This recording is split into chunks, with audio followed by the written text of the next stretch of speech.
दोपहर के ठीक 2:30 थे।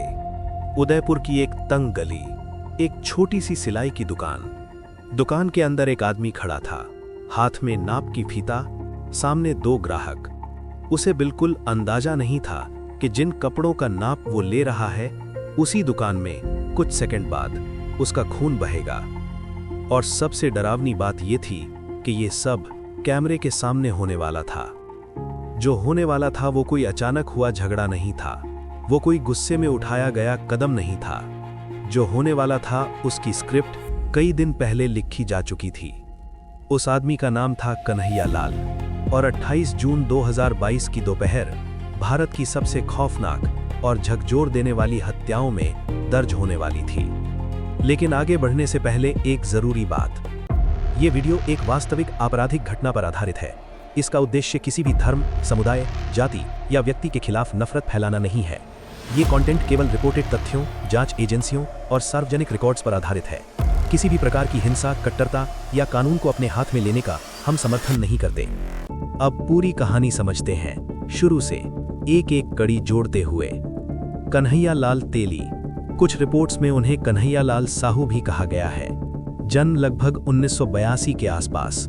उदयपुर के धनमंडी इलाके में रहने वाले, पेशे से दर्जी, एक छोटी सी दुकान, सीधी सादी जिंदगी, पत्नी, 2 बेटे और बस इतना सपना कि बच्चों को ठीक से पढ़ा लिखा सकें। कन्हैया लाल ना राजनीति में थे, ना किसी संगठन से जुड़े थे, ना किसी आंदोलन का चेहरा थे। लेकिन साल 2022 में एक ऐसा विवाद उठा जिसने कई जिंदगियों को अपनी चपेट में ले लिया।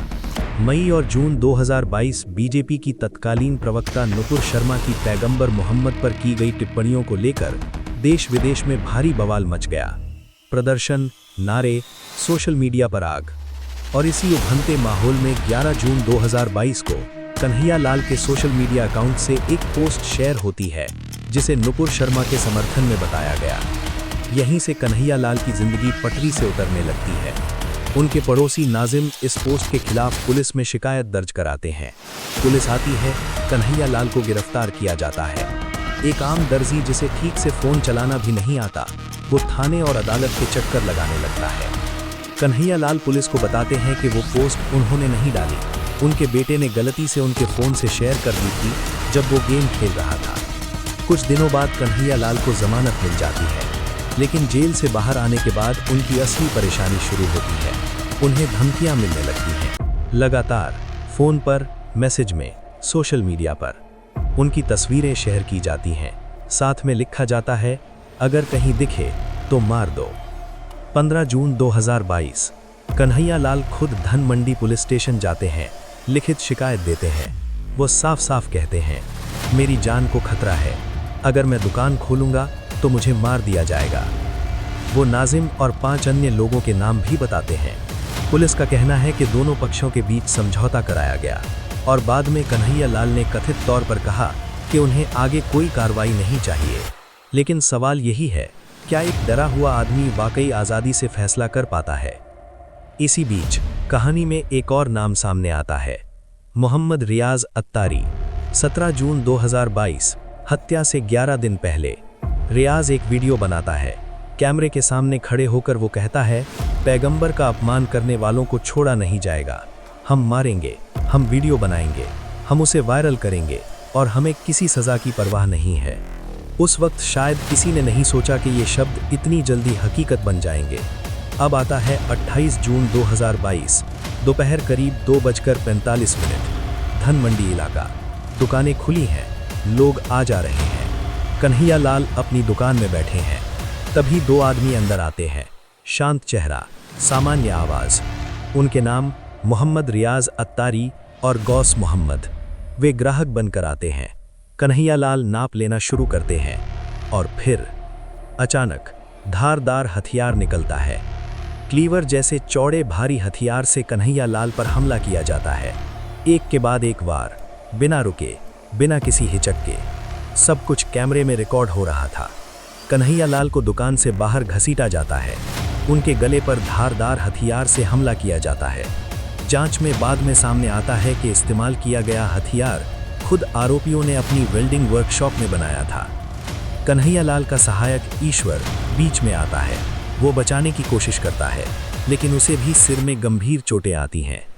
आसपास के दुकानदार सब देख रहे थे, लेकिन डर इतना था कि कोई आगे नहीं बढ़ा। कुछ ही मिनटों में कन्हैया लाल की मौके पर ही मौत हो जाती है। लेकिन कहानी यहीं खत्म नहीं होती। हत्या के बाद दोनों आरोपी एक और वीडियो बनाते हैं। इस वीडियो में वे खुलेआम कहते हैं कि उन्होंने हत्या की है। वे इसे इस्लाम के अपमान का बदला बताते हैं। और यहीं नहीं रुकते, वे भारत के प्रधानमंत्री नरेंद्र मोदी को भी धमकी देते हैं। जैसे ही ये वीडियो सोशल मीडिया पर फैलता है, पूरा देश सन्न रह जाता है। उदयपुर में कर्फ्यू लगा दिया जाता है। राजस्थान में इंटरनेट सेवाएं बंद कर दी जाती हैं। आरोपी पैदल भागते हैं, फिर मोटरसाइकिल से फरार होते हैं। लेकिन उसी दिन राजसमंद जिले में दोनों को गिरफ्तार कर लिया जाता है। जांच में एक और चौंकाने वाला खुलासा होता है। उनकी मोटरसाइकिल की नंबर प्लेट पर लिखा था 26/11, 26/11, मुंबई आतंकी हमले की तारीख। अब मामला सिर्फ हत्या नहीं रहता। राष्ट्रीय जांच एजेंसी यानी NIA मामले को अपने हाथ में ले लेती है। आरोपियों पर UAPA लगाया जाता है। पूछताछ में वे खुद को सेल्फ रेडिकलाइज्ड बताते हैं। जांच में सामने आता है कि हत्या की योजना पहले से बनाई गई थी। पहली योजना थी कन्हैया लाल को उनके घर पर मारने की। दोनों आरोपी पेशे से वेल्डर थे। वे बरेलवी सुन्नी मुस्लिम संप्रदाय से जुड़े थे। उनका संबंध दावते इस्लामी संगठन से बताया गया, जिसका मुख्यालय कराची, पाकिस्तान में है। गौस मोहम्मद 2014 में कराची में इस संगठन के धार्मिक कार्यक्रमों में शामिल हो चुका था। घटना के बाद देश दुनिया से प्रतिक्रियाएं आती हैं। संयुक्त राष्ट्र शांति और धार्मिक सौहार्द की अपील करता है। All India Muslim personal board इस हत्या को गैर इस्लामी बताता है। जमीयत उलेमाए हिंद और जमाते इस्लामी हिंद कहते हैं, कानून हाथ में लेना किसी को अधिकार नहीं है। राजस्थान सरकार कन्हैया लाल के परिवार को 50 लाख रुपए का मुआवजा देती है। उनके दोनों बेटों को सरकारी नौकरी देने की घोषणा होती है। बीजेपी नेता कपिल मिश्रा 1 करोड़ रुपए की सहायता का ऐलान करते हैं। 2024 में इस घटना पर आधारित उदयपुर फाइल्स नाम की फिल्म घोषित होती है। 2025 में इस फिल्म पर विवाद खड़ा होता है। दिल्ली हाई कोर्ट फिल्म की रिलीज पर रोक लगा देता है। मामला आज भी अदालत में विचाराधीन है, लेकिन कन्हैया लाल आज भी एक सवाल बनकर खड़े हैं। अगर 15 जून को उनकी शिकायत गंभीरता से ली जाती, अगर धमकियों को सिर्फ समझौता कहकर नजरअंदाज न किया जाता, तो क्या 28 जून की वो दोपहर इतनी खूनी होती? और यही सवाल आज भी हम सब से पूछा जा रहा है। अगर आप चाहते हैं कि सच सामने आता रहे और ऐसी कहानियां भुलाई न जाएं, तो इस वीडियो को लाइक करें, शेयर करें ताकि सच्चाई हर किसी तक पहुंच सके और चैनल को सब्सक्राइब करें। जय हिंद, वंदे मातरम।